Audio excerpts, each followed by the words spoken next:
Apple's iPhone 13 range is out now, and the iPhone 13 Pro Max is the big and shiny flagship phone, leading the charge with an iOS 15 operating system. If it's to win over the public ahead of the lucrative end-of-the-year period, however, it's going to have to wrestle with the early crowned king of the 2021 smartphone scene, the Samsung Galaxy S21 Ultra, and the new One UI 4 operating system. We reviewed both phones and awarded both smartphone titans an impressive 4.5 stars. Who comes out of this heavyweight clash on top? Stay tuned to find out. Design and screen.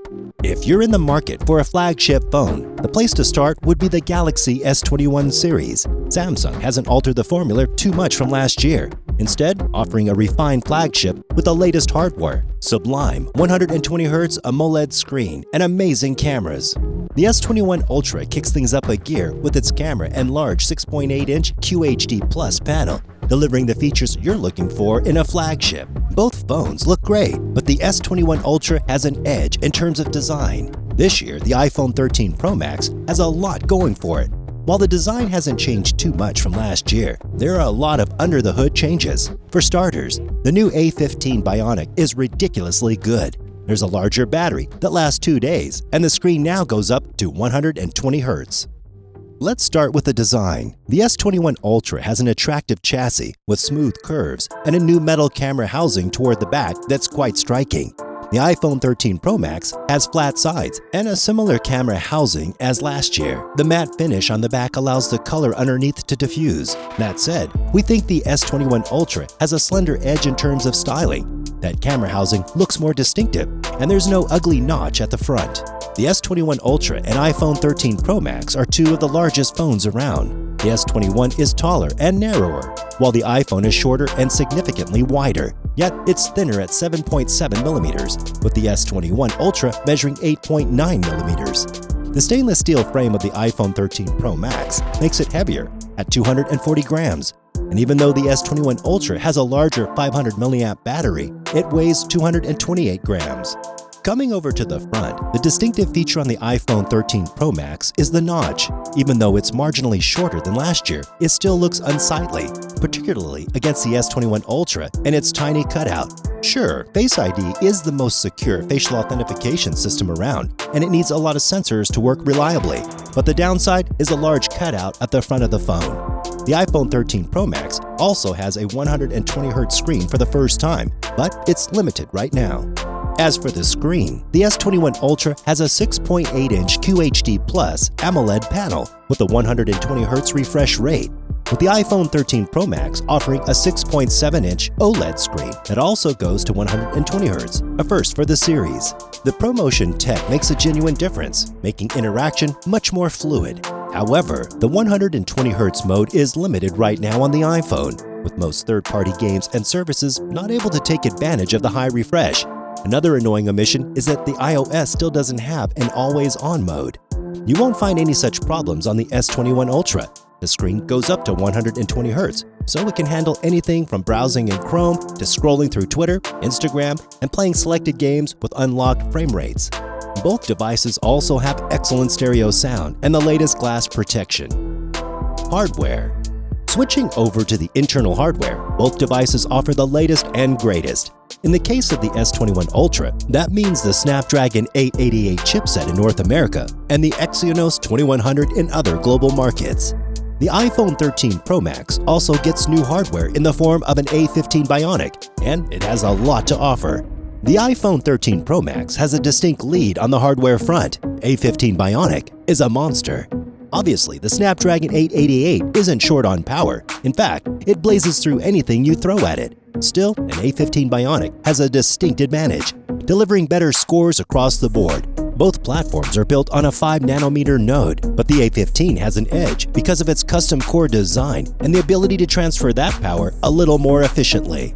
The S21 Ultra gets 12GB of RAM by default, while the iPhone 13 Pro Max has just 6GB of RAM. That's more than adequate for multitasking in any other use case on iOS. Similarly, both iPhones come with 128GB of storage as standard, and you won't find 3.5mm jacks or micro SD slots here. That's all in the past. You'll also find Sub-6 and mmWave 5G connectivity as standard on both devices in the US, with global variants featuring Sub-6.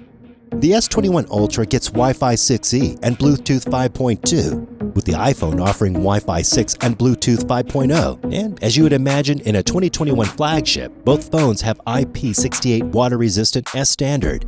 Want the best battery life? You'll have to switch to the iPhone. Of course, when it comes to the battery, the iPhone 13 Pro Max has a clear lead this year. That's down to the larger 4,352 mAh battery and all the optimizations with the A15 Bionic and iOS 15. The iPhone 13 Pro Max manages to deliver 8 hours of screen on time consistently, and that's easily 2 hours more than the S21 Ultra can handle. When it comes down to charging, both devices are on a similar footing. The S21 Ultra goes up to 25-watt wired and 15-watt wireless over the QI protocol, while the iPhone 13 Pro Max charges at 27 watts using the PD standard and 15-watt via MagSafe. But the biggest issue with the iPhone is that it continues to use the Lightning connector, with most devices switching over to USB-C as standard. It's annoying that iPhone still charges over Lightning. One UI 4 versus iPhone 13 Pro Max. Samsung made a lot of positive strides in terms of software over the last 2 years, and One UI 4 brings a lot of exciting features and integrates all these new additions from Android 12.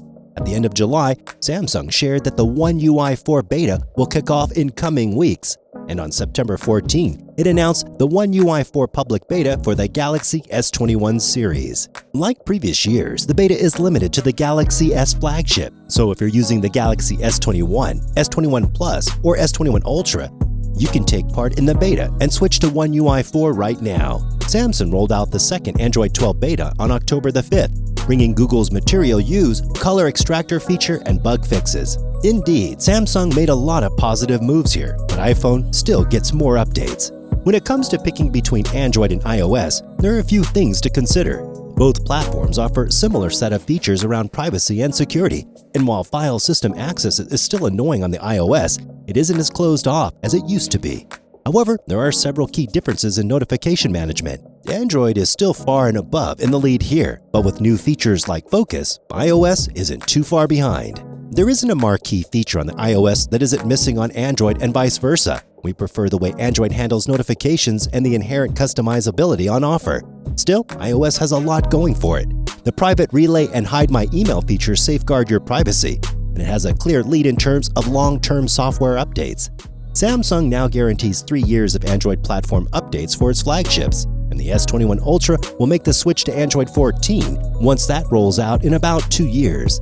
The phone will also get 4 years of security updates, and while that's great to see, it's outdone by the iPhone 13 Pro Max, which will receive 5 platform updates and security updates for longer. It's all about the ecosystem. When talking about flagships, particularly for these two brands, there's very little that's at fault. The S21 Ultra and iPhone 13 Pro Max offer refined designs with the latest hardware, stunning 120Hz screens, and incredible cameras.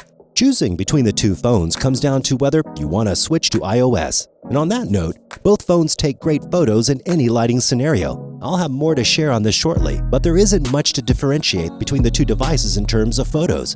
Obviously, the iPhone 13 Pro Max has the edge in video recording, with cinematic mode adding a new dimension to its already strong arsenal. With the S21 Ultra, you're getting a beautiful design, standout hardware with a global 5G, 120Hz AMOLED screen, and all-day battery life. The iPhone 13 Pro Max does all of that while delivering faster hardware, better battery life, ideal cameras for recording video, and long-term updates. Choosing between the two is down to more than the hardware. It's about the software and the broader ecosystem. Android is as diverse as it is extensible. And that's not an issue with the iPhone 13 Pro Max. While the software isn't as customizable as Android and notification management isn't as seamless, it ties into the Apple ecosystem of devices. So if you just want an Android phone that's better than just about any other in the market today, the S21 Ultra is a great choice. But if you're willing to switch to an iOS, the iPhone 13 Pro Max has a lot to offer.